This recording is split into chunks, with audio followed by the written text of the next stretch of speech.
Hello guys and welcome back again to another mind-blowing episode. I am in this location, or a location very beautiful. The view here is mind-blowing, and I'm here with a beautiful woman, Naya. Nice. See, Nice. you keep forgetting my name, y'all. Guys, I'm sorry. It's okay. Her name is so special. I'm always finding it difficult to pronounce. And we are going to have a very nice conversation. I want to get to know her more. She moved back from America to Ghana. I want to know why you did that. So we are going to have a very nice conversation. If you want to enjoy, stay tuned.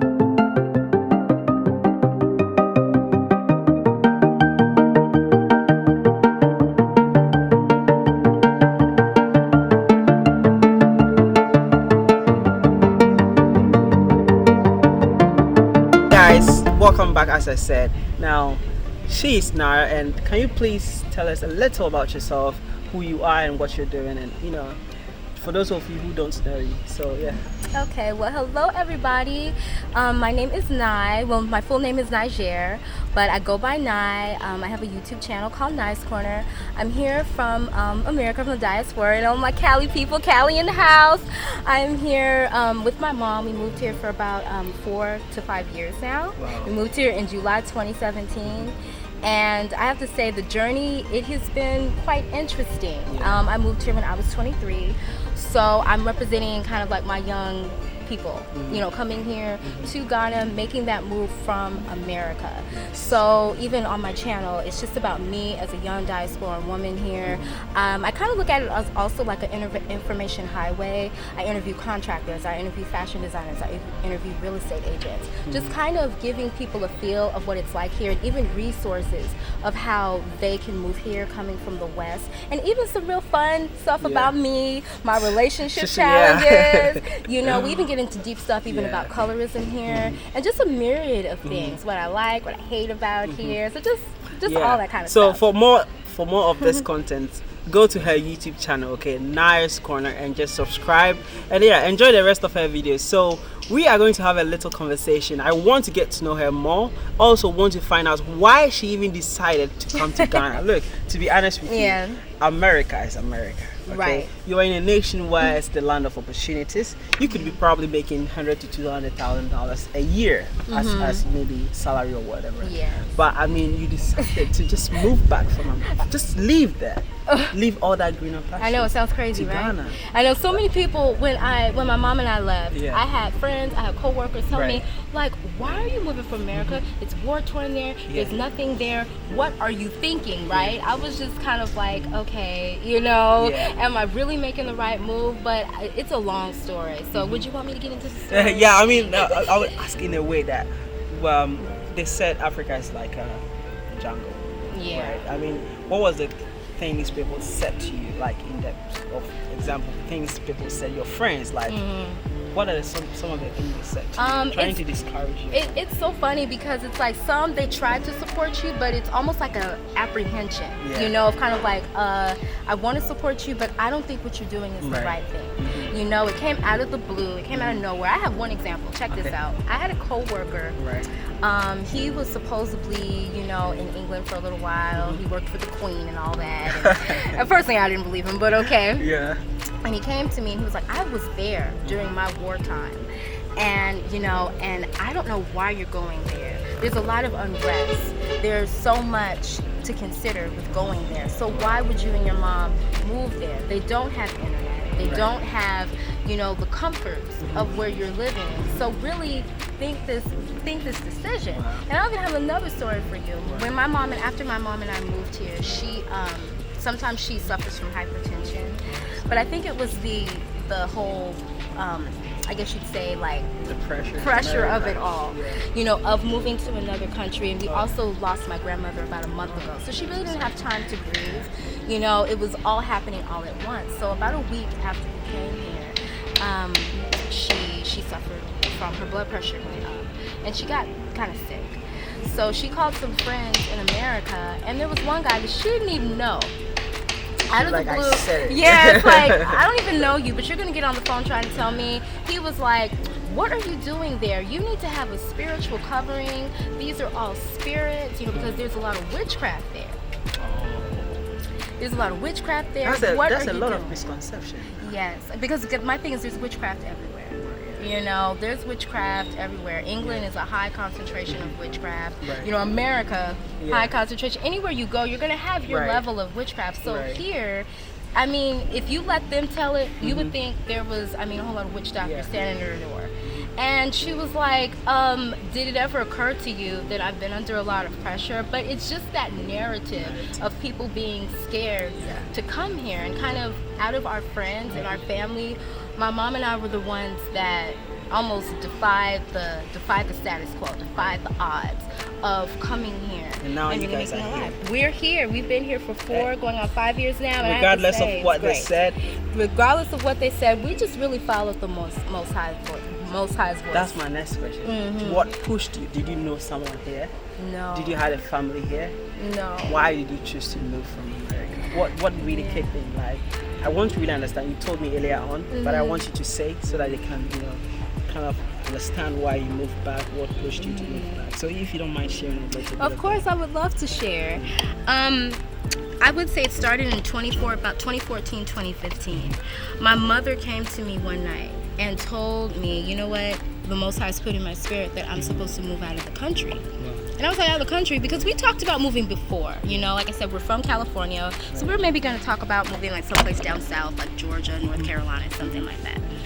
But she came to me and she was like, the Most High put in my spirit that I'm supposed to move out of the country. And I was like, where is this coming from? And specifically Ghana.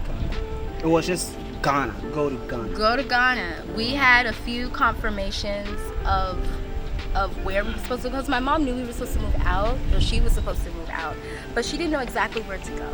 So the final confirmation actually came from my grandmother's passing, because she inquired of the Most High if, because my grandmother, she was an Alzheimer's dementia patient. We cared for her for about 7.5, 8 years, and she was starting to decline, and she was bedridden. So she inquired of the Most High and told and asked him, if you take her, I know that Ghana is where you're supposed to go. And unfortunately, she passed away.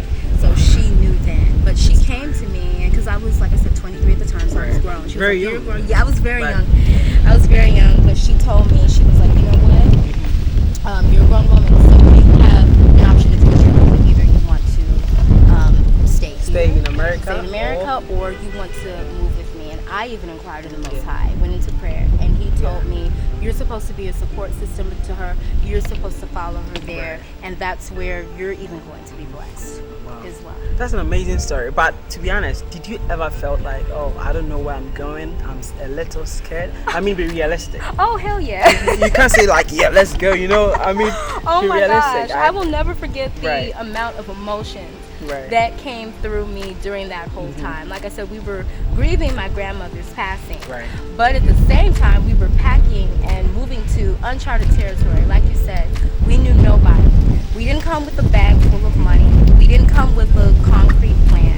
And I just want to tell your viewers or your listeners, not all the time you're going to come with a plan. Right. Sometimes you're going to, I'm not saying not come with one, please don't get me wrong, but not all the time. If you're listening to that inner voice, or if the Most High is leading you to do something, to move anywhere, it could be Ghana, Right. anywhere else throughout the continent, or even throughout the world. If you're being led there for a reason, it doesn't matter who understands, it doesn't matter, what your circumstances are, because we left very unconventionally, you know what I'm saying?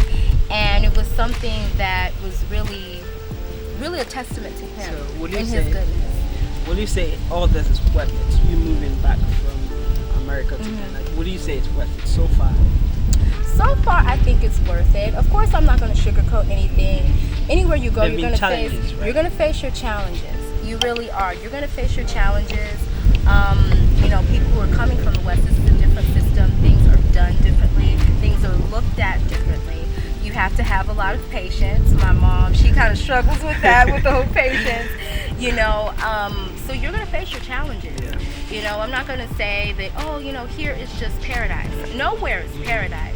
But I would say at the same time that it is really wonderful, like where we're at right now. Just Right. seeing the beauty and the, I mean, just they told you lushness. you would be living on trees. Did you see anyone living on trees? I don't see one person living on trees yet. Nobody eating people. No child with a big belly with flies on their face like they like to show. What I see here is just beauty and the grandeur, and really just being around nature. This is absolutely gorgeous where we're filming at. And that's the narrative that needs to go out to the masses, because it's gorgeous. It's gorgeous here. So I would say it is all worth it.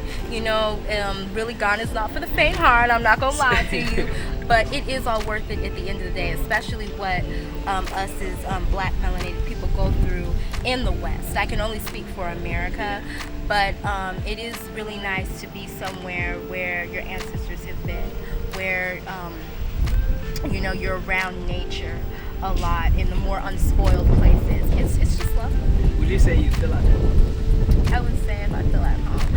I do to a certain degree. I feel like I feel at home. Of course, I am considered here a foreigner. You know, we're considered here a foreigner. But at the end of the day, it is beautiful not to be judged by the color of your skin. And there is a certain freedom when you're here. Of course, as a lot of people know, Ghana is a very peaceful country. Yes. So I feel safe in that regard. You feel more safe here in Ghana than America? To a certain degree, yeah, to a certain degree. I notice like people that are out like 9, 10, maybe even 11 o'clock at night. You couldn't do that in the States. Oh, really? Okay, no, not a lot of places. Normally kind of like to be, you know, kind of considered late would be going towards 9, 10 o'clock at night. You know, and especially as a female by yourself, you needed to be indoors. But here, you know, people are still out and about. But one thing I will say, I don't want to get people twisted, because people that come here, if you wouldn't do it in the States or wherever you're coming, UK, whatever, don't do it here. Please don't do it here. Bring your common sense with you. I mean, you know, a place is a place no matter where it's at. But it is beautiful being a Black person or a melanated person, being around other melanated people. Wow, that's nice. I mean, I'm enjoying the conversation so far, and I mean, how I want to, you know, it's a little personal, but you've already put it out there. I'm ready to get into personal questions. I mean, anything. since you've been here, I'm right? transparent. Did you know, kind of get your hands on any black chocolates, or you know, kind of like, you know what Any I'm black saying? chocolate? Because I have a friend from the UK that was here, any lickable chocolate. She's so funny. I mean, But the dating life, how's the it dating going? life, Relationship. the dating life is interesting. On my channel, I get into certain things. I even had an interview with my ex-boyfriend. You know, so we And get into it's on some YouTube. things. It's on my channel. Guys, so, I would link that somewhere up here. Go and watch.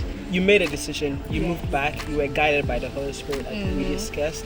Now, will you advise anyone, because there are entrepreneurs out there, there are people with different kind of mindset that can contribute to the development of this nation. Will you advise anyone to move to Ghana to quit their 9-to-5 job? They might be probably earning $100,000 a year or whatever. Will you say you would advise someone to come here to, you know, kind of, you know, come create something or solve a problem? Will you say that you can advise someone? Oh, absolutely. I would, absolutely. I feel that being here in Ghana, there are opportunities in terms of entrepreneurship, especially different fields, different areas, such as textiles, such as solar energy and oil, even building and contracting. There are different fields, real estate, exactly. There are different specific fields to get into that are lucrative. So I would say explore those options. I think anybody, especially that is melanated, that is Black, to come back here, because other people are, okay? Other people are taking advantage of that. So I think it's important as us, and to build up our nation as people, you know, as melanated Black people, to come together and really do something. Like you said, there are entrepreneurs, investors. You know, I really feel that this continent is really the last frontier. I really do, as I put it. You know, there's a lot of focus on the continent right now, of the continent of Africa right now, and that's by no accident. I really feel that there are a great deal of opportunities. So anybody that's out there that's from the West, those specific fields, those specific industries to get into, and there's some that I'm leaving out, but that are booming, that you really need to take advantage of. And there's something that for everybody to do. So are you trying to say come to Ghana, explore Ghana, and invest in Ghana, right? All right. Yes, I am. Great. I am. I'm definitely saying that. Wow. So I mean, I'm excited. I am too. It's bold decision. But I'm excited that you are happy. You came to see that we don't live on trees. Development is Ghana is developed equal to any other country out there, and then you are seeing that for yourself. And then you created a YouTube channel to kind of tell that story, to change that kind of narrative. And I mean, I might say you're doing a great job. Thank you. So I mean, we are all contributing to it as little as we can, and I think one day hopefully people will get to realize that Africa is the future and the present, and the earlier they come here, develop, live here, the better for them. Yes, I definitely agree, because that's a narrative that the powers we want to put out. Right. That there's nothing there for especially our people to keep that distance there, where we can't take advantage of that and really, kind of explore our birthright. To a certain degree, they have us pigeonholed as to all this there is America, or all this there is England or Canada or wherever you're coming from, when there's a whole big world out there. And I have to say, by being here for 4 or 5 years, it's kind of, America was a fishbowl for me. I felt like the whole world is America. Right, and that was it. But by being here, I've been seeing things from other perspectives. Meeting other types of people. And I really welcome that, and I really applaud that. There's things that I have done here that I never would have thought of doing when I was in the West. That's amazing. I mean, I'm enjoying her story so far. I mean, I would like to have more conversations like this with you. I know, I could go on all day, huh? Yeah, and I'm very interested in the relationship aspect. I didn't really didn't get into it, but I want you to kind of let's get into it a little bit. Okay. Because it's part of our life. You moved back, you were very young, just 23 years old, and you've been here almost 5 years. Yes. And I mean, I refuse to believe there's not been, but share your story with us. The relationship, how is it here in Ghana? Are you sure you want to compared to the truth, okay? Compared to the US, what are the differences? What is the difference between a Ghanaian man and an American, and which one do you prefer? And if you date more, let's get into it.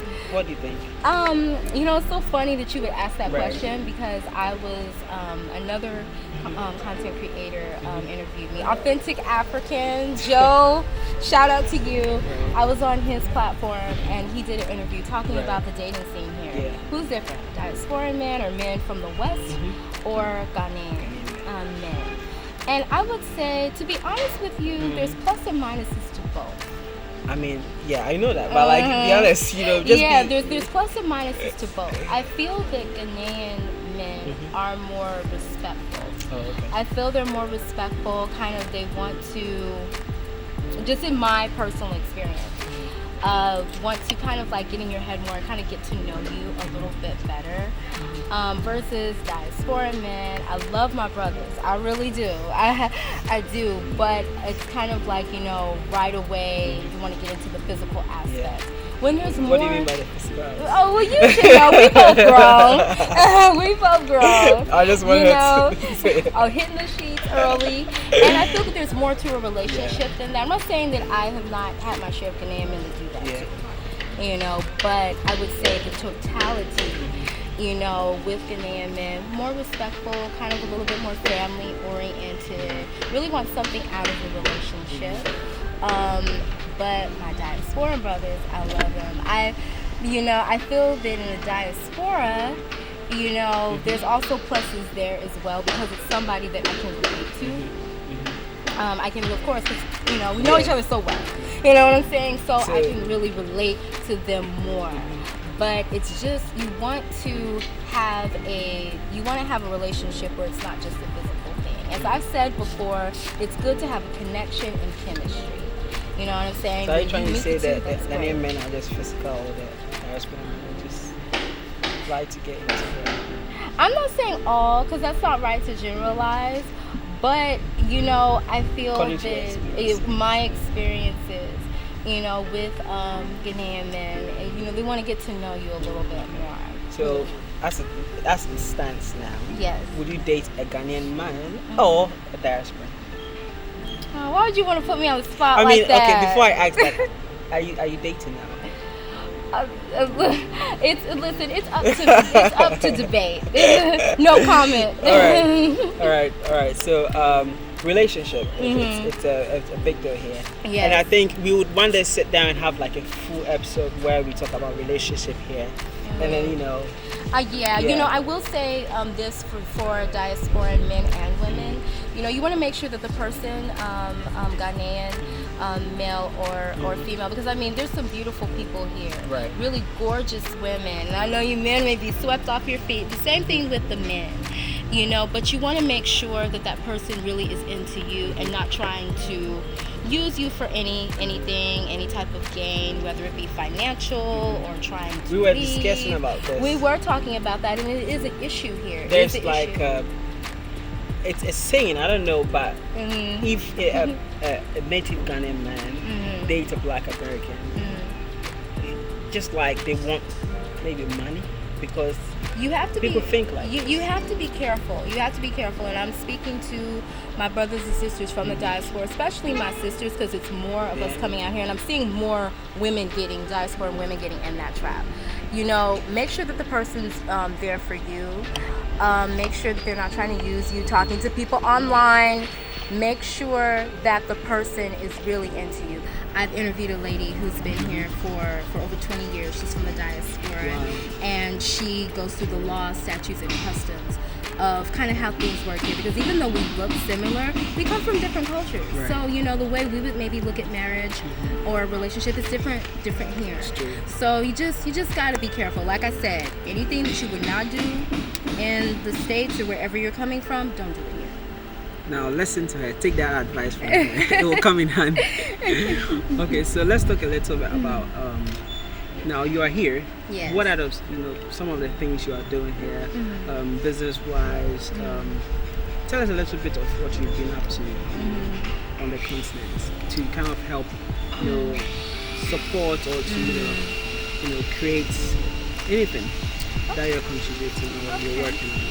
Well, actually, I'm opening up a food stand business Wow. so anybody who is in, Accra, definitely stop by my Yeah. food stand. It should Wow. be up soon. It's basically selling American food, American dishes. We see a lot of food stands that are out that, of course, sell local dishes and everything, but kind of putting a twist and a little spin on Right. it of American dishes. Right. And we're going to be specializing in chicken, fried chicken, and grilled. And I like just kind of, chicken. yeah, right? I mean, who doesn't like chicken? Chicken is awesome, right? So, I mean, just kind of giving a little taste of America Wow. and bringing here to Africa. And through that, we're thinking about employing people as it grows, creating jobs, and Yeah. just kind of like giving people That like a is trade. great. Yeah. That is great. And I would like to touch a little bit. Being a woman and being here on the continent, Yeah. how challenging it is.